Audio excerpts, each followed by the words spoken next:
Isa na namang milestone ang ipinagdiwang ng kapuso veteran actor na si Zoren Legaspi nang mag-celebrate siya ng kanyang kaarawan kamakailan. Sa kabila ng pagiging pribado ng aktor pagdating sa personal na buhay, naging espesyal pa rin ang selebrasyon dahil sa pagmamahal ng kanyang pamilya.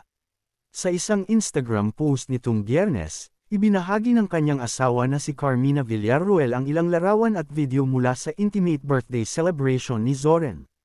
Sa kanyang post, nagbigay rin siya ng matamis na mensahe para sa kanyang loving husband.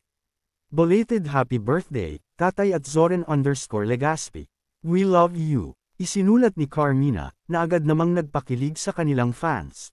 Siyempre, hindi mawawala sa selebrasyon ang kambal nilang anak na sina Mavi at Cassie Legaspi, na palaging present sa mahahalagang okasyon ng kanilang pamilya. Marami namang netizens ang napansin kung gaano ka-close ang Legaspi family, at ang simpleng birthday gathering ay muling nagpakita ng matibay nilang samahan.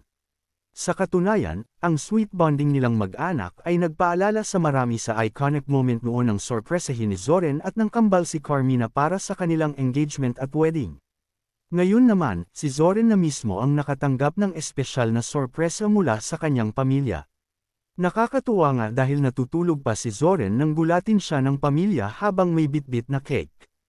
Bongga! Patunay lang ito na kahit gaano pa kabisi sa trabaho, ang tunay na ligaya ay makikita pa rin sa piling ng pamilya. Happy birthday, Zoren!